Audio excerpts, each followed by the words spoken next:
Assalamualaikum warahmatullahi wabarakatuh. Kami dari kelompok 3 ingin mempresentasikan tentang sistem koloid. Saya Ocha Aulia sebagai moderator. Saya Putri Andari. Saya Novalin Putri Esta Sinaga. Di sini kami akan membahas tentang sistem koloid.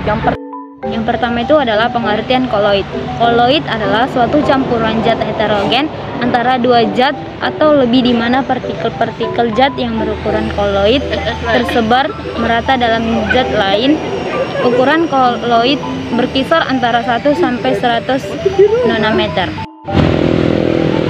Selanjutnya contoh koloid. Yang pertama itu adalah larutan gula dengan air.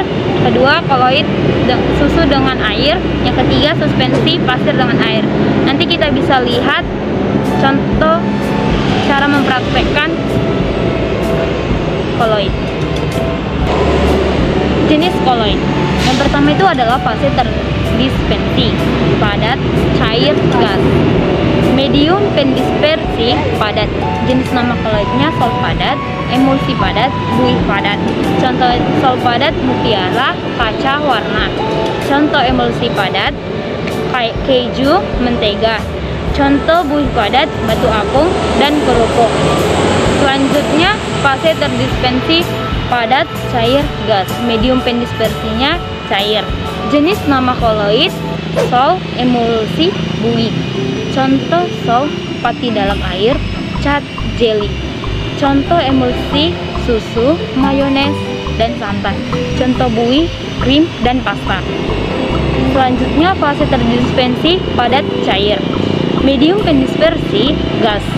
Jenis nama koloid aerosol padat, aerosol cair. Contoh aerosol padat, debu, asap.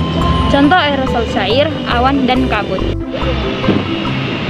Yang pertama adalah sol padat. Jenis-jenis koloid yang berikutnya adalah sol padat. Sistem koloid ini terbentuk dari fasa terdispersi yang berupa padatan, dan frasa pendispersinya merupakan padatan.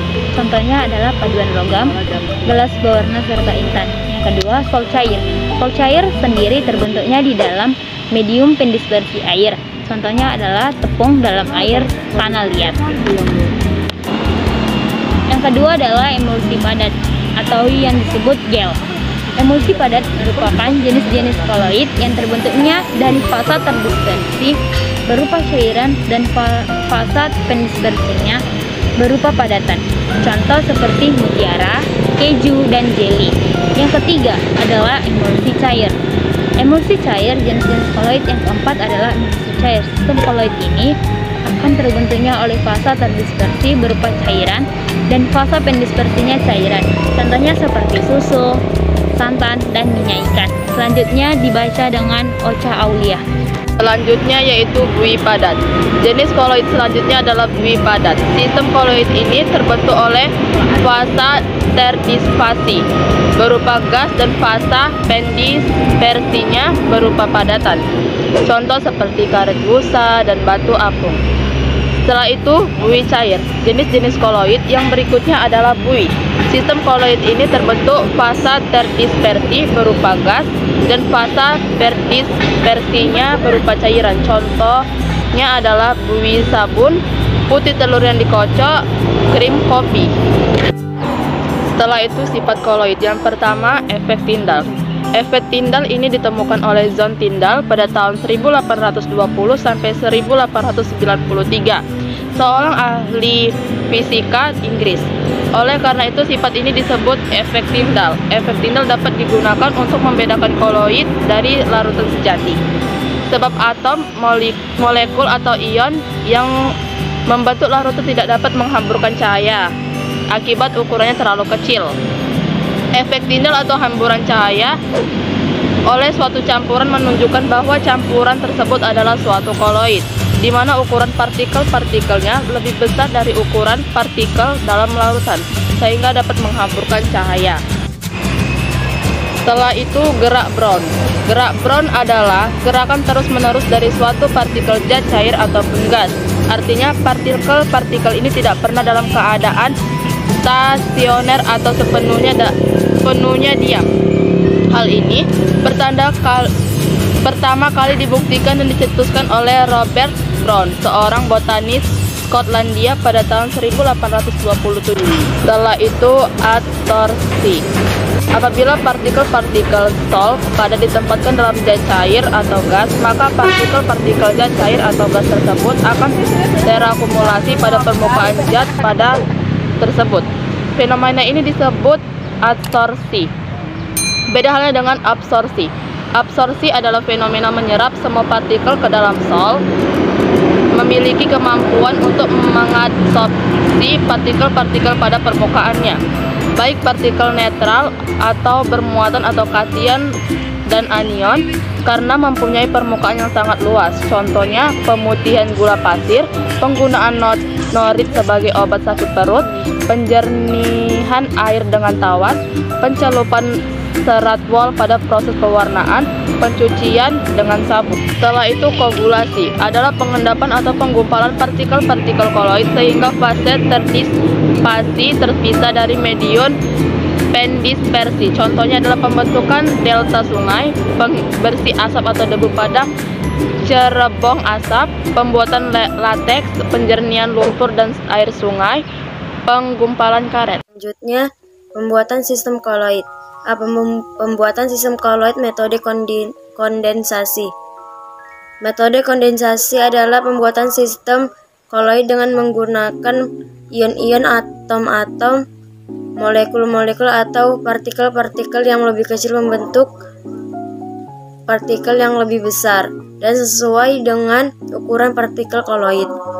Metode kondensasi dapat dilakukan dengan 3 cara atau teknik, yaitu reaksi hidrolisis, reaksi redoks, penggantian pelarut, dan dekomposisi rangkap.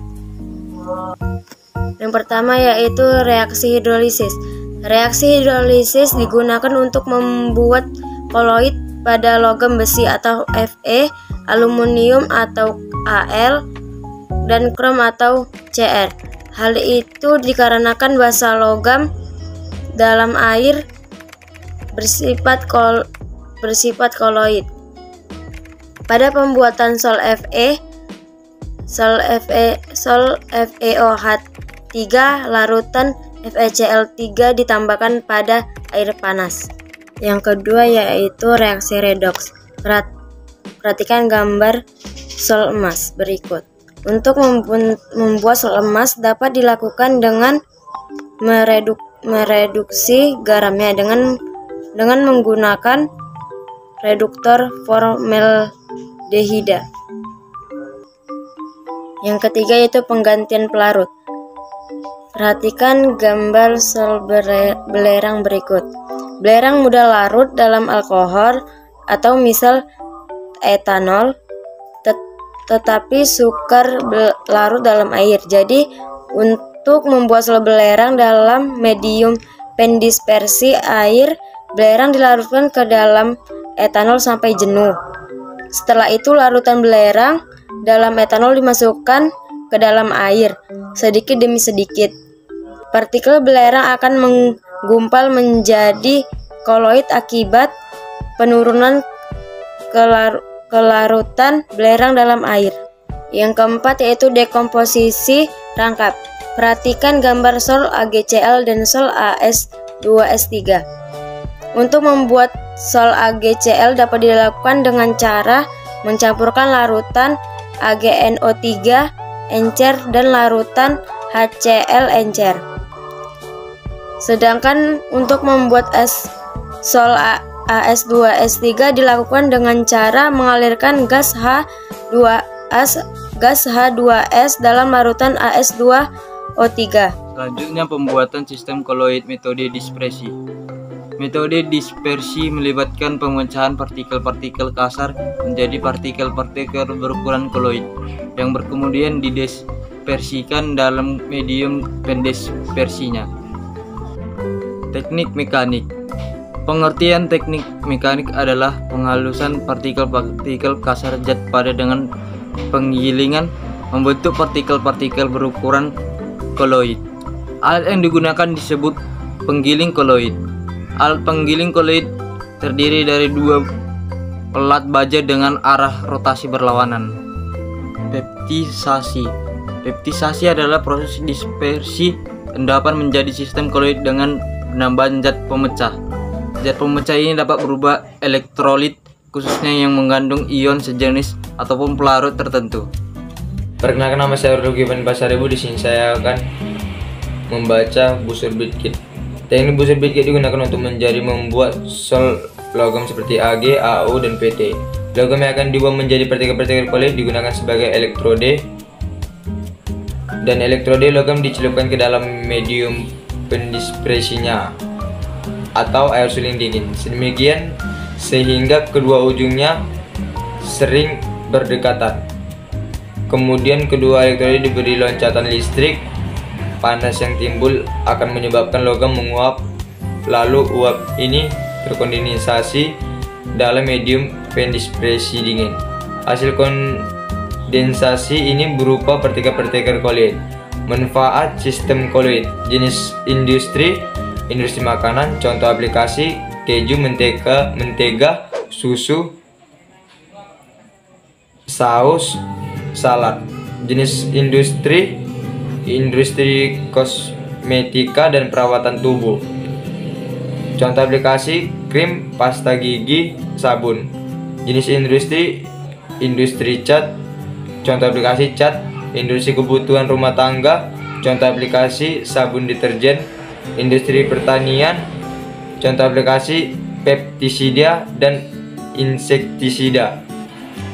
Industri farmasi, contoh aplikasinya minyak ikan, pansilin untuk suntikan. Sekian dan terima kasih. Baiklah, di sini saya akan mempraktekkan tentang larutan gula dan air. Pertama yaitu masukkan gula ke dalam air. Aduk hingga gulanya melarut. Tunggu gulanya melarut.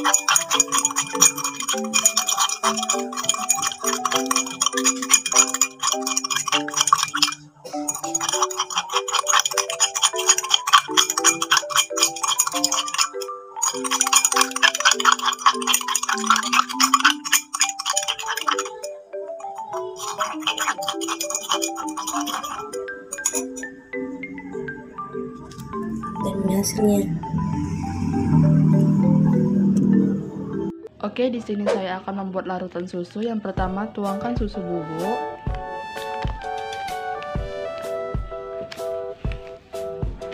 Setelah itu, tambahkan air.